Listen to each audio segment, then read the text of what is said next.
Et tout de suite, patrimoine thématique consacré aux critères ESG, à son système d'évaluation et au fléchage des investissements verts par les différentes réglementations.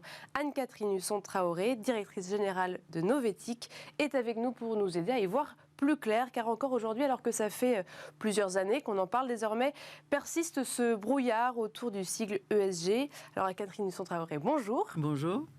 Vous avez rédigé, en fait, au départ, on voulait vous inviter pour ça, pour cet article Novetic que vous avez rédigé, qui s'appelle « La notation ESG est attaquée de toutes parts, y compris par Elon Musk.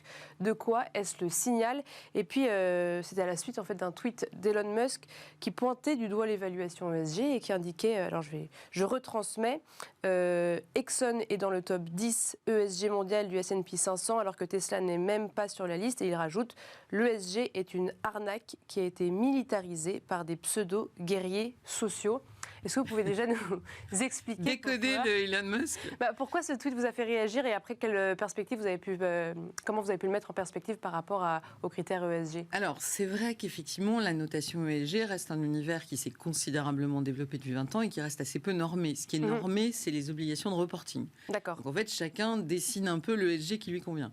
Et en fait, ce qui nous échappe un peu en Europe, c'est que c'est une bataille qui fait rage aux États-Unis entre, on va dire, d'un côté BlackRock, qui est donc le géant de la gestion d'actifs, et Larry Fink, et de l'autre, Elon Musk, Peter Thiel, qui est aussi le fondateur de PayPal, qui, eux, considèrent qu'en gros, tout ce qui n'est pas de l'ordre de maximisation de la valeur financière de leur propre entreprise, n'est pas du tout intéressant, et surtout veulent vraiment...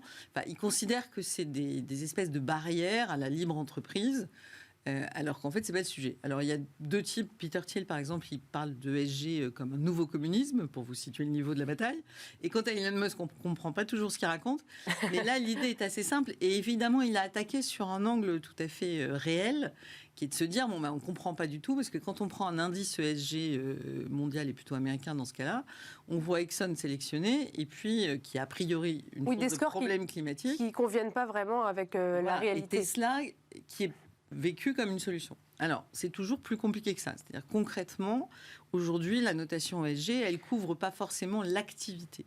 Elle couvre une façon de reporter, elle couvre des processus, elle n'est pas en soi, elle invalide pas en soi tel ou tel secteur, par exemple parce qu'il est dans le pétrole et que donc il n'est pas compatible avec l'accord de Paris.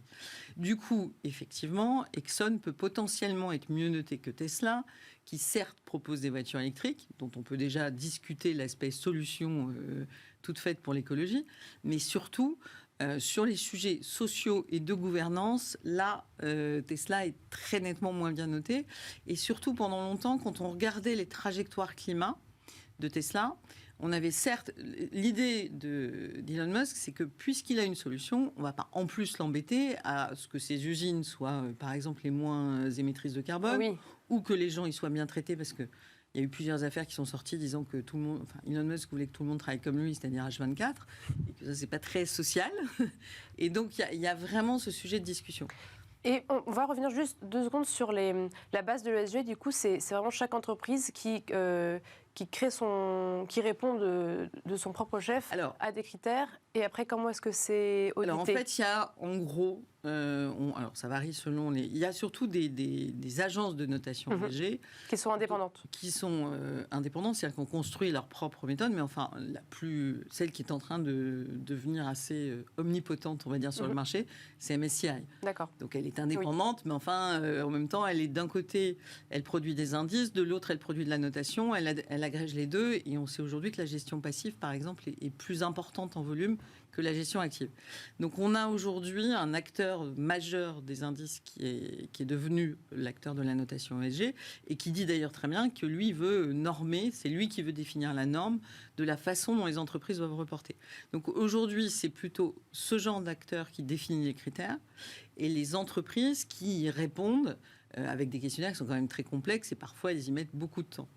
Mais le sujet est bien qu'on est quand même toujours sur de la données volontaires des entreprises, une vérification plus qu'aléatoire et qui est surtout de la traçabilité, c'est de la donnée Mais il n'y a pas d'enquête à proprement parler pour aller vérifier que si c'est quand même ça le problème. Déclare ça. C'est un des problèmes, évidemment. Et donc, l'idée, c'est d'aller plus ou moins vers une autre type de notation ESG dont les normes ne sont pas produites par ces acteurs, mais par exemple par le régulateur européen. Il y a un organisme qui s'appelle l'EFRA qui est en train de définir les normes de reporting européennes, c'est-à-dire ce qu'on va demander aux entreprises, aux 50 000 entreprises européennes qui sont concernées par la nouvelle réglementation, de produire comme données. Du coup, là, on aura un référentiel objectif partagé qui permettra surtout de comparer les entreprises entre elles. Et donc, par rapport à l'actualité d'hier, donc le Parlement européen qui donne son feu vert pour rentrer dans la taxonomie, le gaz et le nucléaire considérés comme des énergies vertes, est-ce que ça... Quel est le lien exactement avec l'ESG? Est-ce que ça va avoir du coup un impact sur ces indicateurs dont vous nous parliez, qui vont faire rentrer ça? Alors, au départ, parce que je reconnais tout à fait que c'est complexe, et c'est d'ailleurs un problème, parce que plus la réglementation est complexe, plus elle sera difficile à mettre en place et appliquer. D'acteurs pourront se l'approprier parce qu'ils ne la comprendront même pas. Mais initialement, en 2018, il y avait un plan d'action de la Commission européenne qui était relativement simple, qui disait on va d'une part avoir une sorte de colonne vertébrale de la finance durable qui va être un référentiel vert opposable d'activités qui servent à atteindre les objectifs environnementaux et climatiques de l'Union. Et ensuite, on va faire des obligations de reporting qui sont équivalentes entre les investisseurs, donc ça c'est une réglementation qui s'appelle SFDR, et pour les entreprises qui s'appelle CSRD. D'accord. Donc ça, c'est une architecture qui peut s'entendre, et l'idée c'était bien de faire un système qui fonctionne et qui se répondent les uns les autres. C'est-à-dire que les obligations de reporting des investisseurs qui intéressent l'épargnant de base, puisqu'à la fin c'est à lui qu'on doit parler, voilà. Eh bien celui-là, il doit forcément s'alimenter des données fournies par les entreprises qui, elles, doivent être à peu près homogènes pour que les investisseurs construisent des placements qui correspondent à ça. Et là où ça devient beaucoup plus compliqué, d'abord, il y a un problème de décalage dans le temps, c'est-à-dire chacune de ces briques n'a pas été construite en même temps par l'Union européenne. Donc là, en gros, on a un calendrier qui s'étale entre 2022 et 2025-26. Donc effectivement, aujourd'hui, les investisseurs disent nous, on veut bien faire des choses, mais en fait, on n'a pas l'information des entreprises, qui viendra peut-être, et encore, beaucoup d'entre elles ne sont même pas au courant. Et pour revenir à la taxonomie, là, on a un vrai sujet. Et d'ailleurs, la représentante du Bureau européen des consommateurs était farouchement contre l'idée d'introduire comme énergie de transition le gaz à certaines conditions et le nucléaire aussi, sous réserve qu'il est décarboné, parce qu'en fait, on va vendre des produits verts à des épargnants qui pourront de facto expliquer en quoi ils considèrent que le gaz et le nucléaire sont bien des énergies vertes. Et donc elle dit c'est deux problèmes. D'abord, ça va être accusé de greenwashing immédiatement dans un certain nombre de pays. Et puis deuxièmement, le problème c'est que c'est un risque financier. Parce qu'aujourd'hui, là, tout de suite, maintenant, évidemment qu'on a encore besoin du gaz, puisqu'on n'a pas du tout organisé le fait de s'en passer. De s'en retirer. En revanche, comme son exploitation et son exploration et son usage est absolument incompatible avec l'accord de Paris, il va bien y avoir un moment où ça va se confronter. Et là, il va y avoir une dépréciation massive des actifs liés au gaz. Et ça, c'est les épargnants qui ont acheté ces produits verts qui vont la payer, entre guillemets, ou qui vont perdre, en tout cas, ce qui peut être leur retraite ou autre placement de long terme.